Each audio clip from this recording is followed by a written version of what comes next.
Hi everyone, welcome to money studies classes. आप लोग कैसे हैं? आई होप कि आप लोग बहुत अच्छे से होंगे और आप लोगों की पढ़ाई भी अच्छे से चल रही होगी। ओके, तो आइए अन्य दिनों की तरह आज भी करंट अफेयर से संबंधित एग्ज़ाम के पॉइंट ऑफ व्यू से कुछ महत्वपूर्ण क्वेश्चंस का प्रैक्टिस करते हैं। क्वेश्चन नंबर फर्स्ट, सर्वोच्च न्यायालय विधिक सेवा सहायता समिति SCLSC के संबंध में निम्नलिखित कथनों पर विचार करे। कथन स्टेटमेंट ए, इसके अध्यक्ष सर्वोच्च न्यायालय के न्यायाधीश न्यायमूर्ति VR गवई हैं। स्टेटमेंट बी, इसका गठन विधिक सेवा प्राधिकरण अधिनियम 1988 की धारा 3A के तहत की गई। स्टेटमेंट सी, इसके अध्यक्ष व अन्य सदस्यों को भारत के मुख्य न्यायाधीश CJI द्वारा नामित किया जाता है। स्टेटमेंट डी, यह एक गैर सांविधिक निकाय है। उपर्युक्त में से कौन सा ऑब्लिक से कथन सत्य है? ऑब्लिक है। ऑप्शन नंबर फर्स्ट केवल स्टेटमेंट ए एवं बी, ऑप्शन नंबर सेकेंड केवल स्टेटमेंट बी एवं सी, ऑप्शन नंबर थर्ड केवल स्टेटमेंट ए एवं C and option number fourth केवल स्टेटमेंट बी एवं डी। हमारा सही आंसर होगा ऑप्शन नंबर थर्ड, केवल statement A and statement C correct है, जबकि statement B and statement D incorrect असत्य हो गया। तो क्यों, आइए समझते हैं। अगर स्टेटमेंट बी की बात करें तो इसका गठन विधिक सेवा प्राधिकरण अधिनियम 1987 की धारा 3 के तहत की गई, न कि 1988। ओके, अगर स्टेटमेंट डी की बात करें तो यह एक गैर सांविधिक निकाय नहीं है, यह एक सांविधिक निकाय है। मैं आप लोगों को सांविधिक और संवैधानिक निकाय में क्या डिफरेंसेज हैं उसको मैं बताई थी। आइए आज फिर रिवीजन कर लेते हैं। जिस आयोग, संगठन, समिति या फिर निकाय की चर्चा संविधान में की गई हो, वैसे निकाय, संगठन, समिति या फिर आयोग संवैधानिक आयोग होता है, संवैधानिक निकाय होता है। और जिसका गठन संसद के द्वारा कानून बना करके की गई हो, वैसे निकायों को सांविधिक निकाय कहा जाता है। ओके, अभी हाल ही में सुप्रीम कोर्ट के न्यायाधीश जस्टिस VR गवई को SCLSC का अध्यक्ष नियुक्त किया गया है। मैं आप लोगों को बता दूं कि इसमें अध्यक्ष तथा CJI द्वारा नामित 9 सदस्य होते हैं।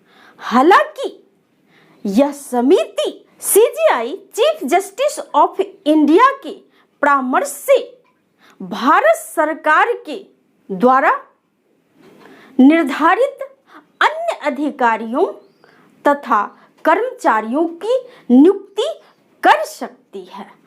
आइए जरा समझते हैं कि विधिक सेवा प्राधिकरण अधिनियम 1987 की धारा 3A क्या है, इसके तहत क्या प्रावधान किया गया है।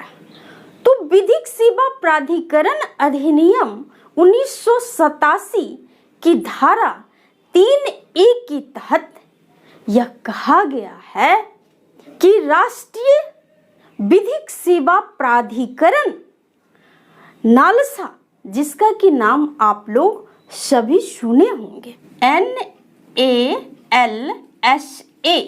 NALSA, national legal services authority इस समिति यानी SCLSC का गठन करेगी।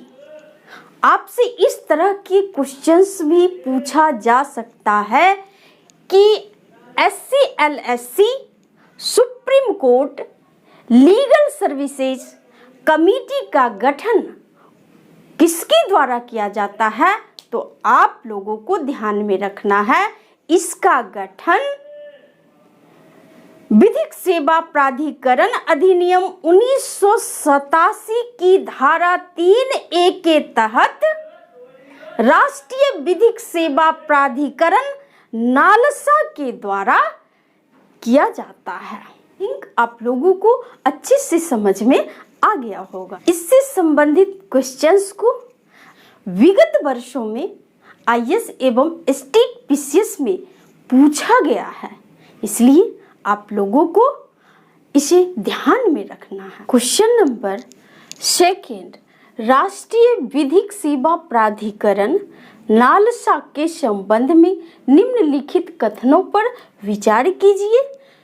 कथन स्टेटमेंट A, इसका उद्देश्य समाज के कमजोर वर्गों को समान अवसर के आधार पर निःशुल्क एवं सक्षम कानूनी सेवाएं प्रदान करना है।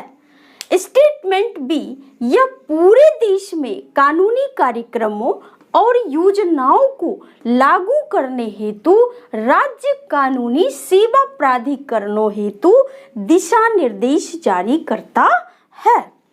उपर्युक्त में से कौन सा (से) कथन सत्य है है?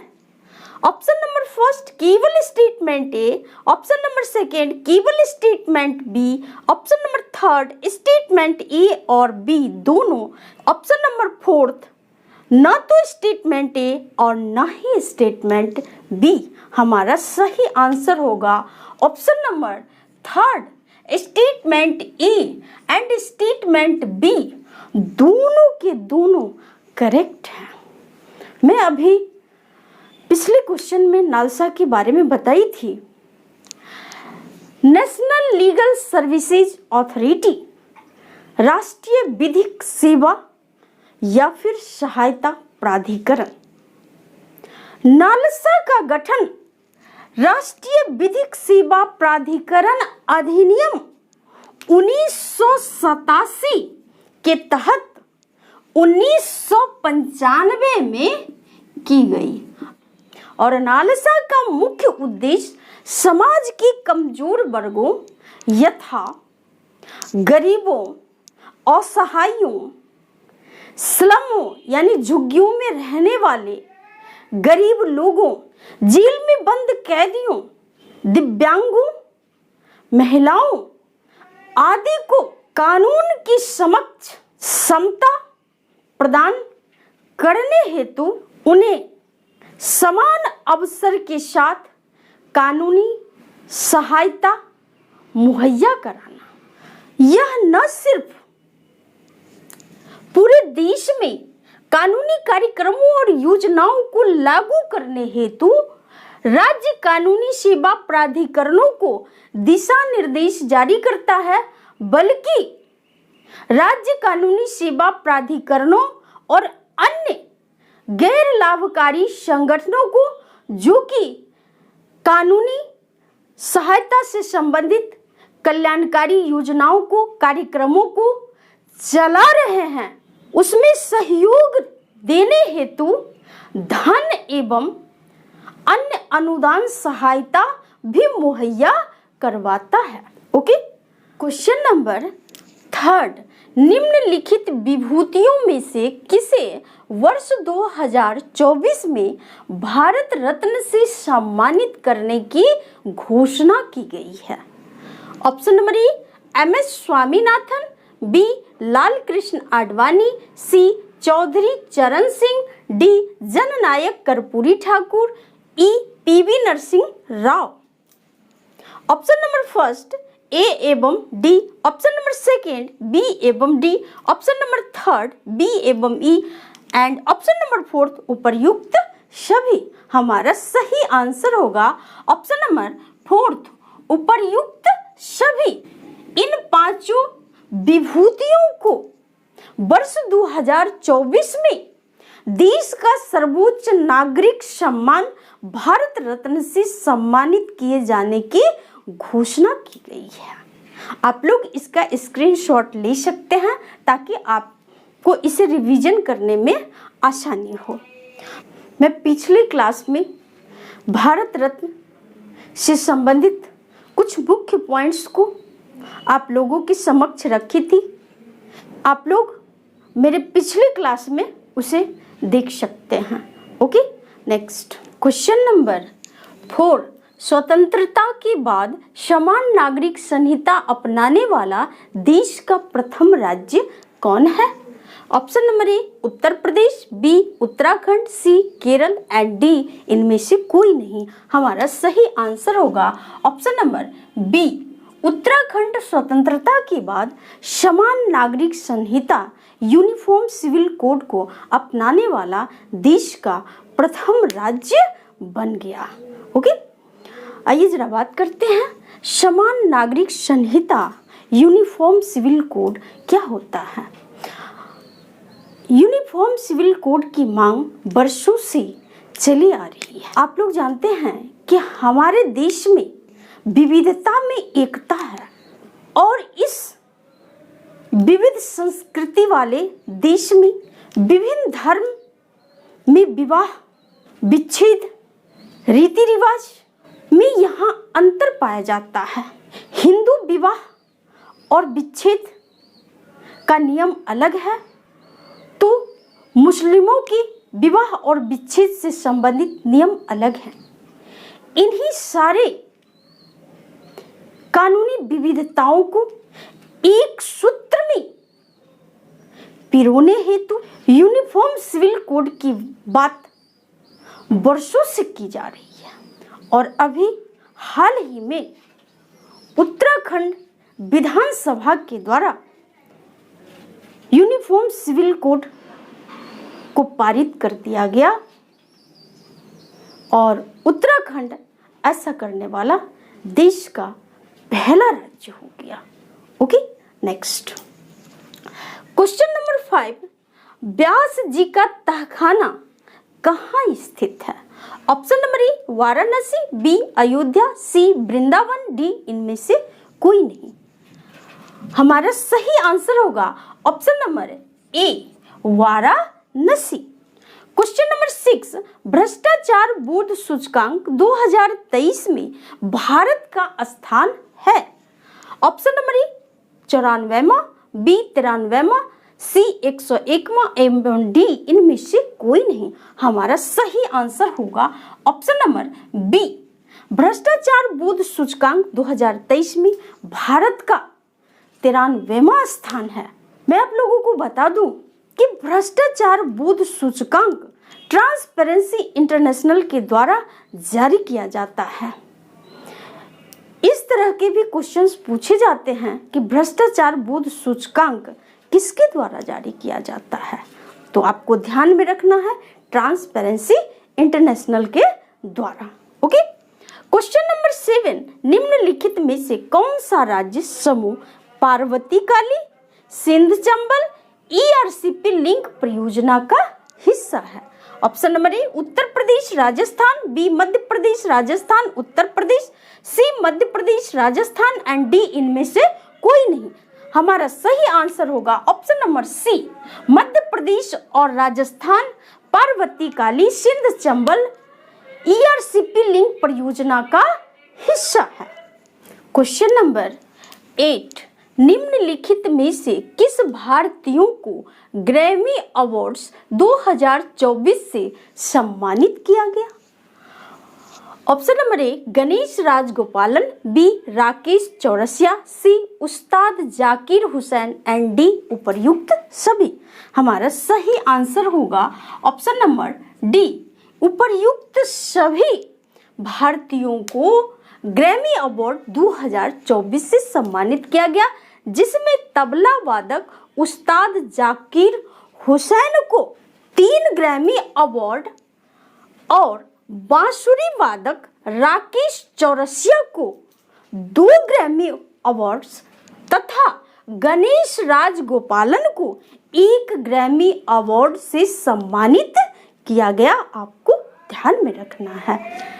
डियर स्टूडेंट्स, आप लोग मेरी इस क्लास को बिल्कुल शेयर नहीं करते हैं। आप लोगों से पॉजिटिव रिस्पांस नहीं मिल पाने के कारण आप लोगों को मेरा यह क्लास, मेरी यह सेवा अल्टरनेट डेज पे नहीं मिल पा रहा है। प्लीज़ आप लोग अधिक से अधिक शेयर करिए और मेरी मेहनत को सफल बनाइए। क्वेश्चन नंबर 9, हमारा संविधान हमारा सम्मान अभियान किन विषयों को समाहित करता है? ऑप्शन नंबर ए, नव भारत नव संकल्प, बी, कानूनी जागरूकता, सी, न्याय सेतु, डी, न्याय तक सबकी पहुंच एंड ई, उपर्युक्त सभी। हमारा सही आंसर होगा ऑप्शन नंबर ई, उपर्युक्त सभी। हमारा संविधान हमारा सम्मान अभियान का मुख्य लक्ष्य है। ओके। क्वेश्चन नंबर 10, भारत में हिम तेंदुओं की सर्वाधिक संख्या किस राज्य ऑब्लिक केंद्र शासित प्रदेश में है? Option number A, Delhi, B, Ladakh, C, Uttarakhand, D, Sikkim and E, इनमें से कोई नहीं। हमारा सही आंसर होगा ऑप्शन नंबर बी, हिम तेंदुओं की सर्वाधिक संख्या लद्दाख में है। वह कितना? तो 477। अभी हाल ही में snow leopard population assessment in India कार्यक्रम द्वारा आयोजित पहले जनसंख्या आकलन के आधार पर भारत में कुल हिम तेंदुओं की संख्या 718 बताई गई है, जिसमें सर्वाधिक हिम तेंदुओं की संख्या लद्दाख में है 477। यह आपको ध्यान में रखना है। डियर स्टूडेंट्स, आप लोगों को क्लास देने में बहुत ही मुश्किलों का सामना करना पड़ता है। कभी टेक्निकल इश्यूज खड़ा हो जाता है और आप लोग जानते ही हैं भयंकर गर्मी चल रही है। इसलिए आप लोगों से मेरा हम्बल रिक्वेस्ट है, मेरे मेहनत को सफल बनाएं, अधिक से अधिक लाइक, शेयर एंड सब्सक्राइब करें। खुद भी मोटिवेटेड रहें, मुझे भी मोटिवेट करते रहें। थैंक यू, धन्यवाद।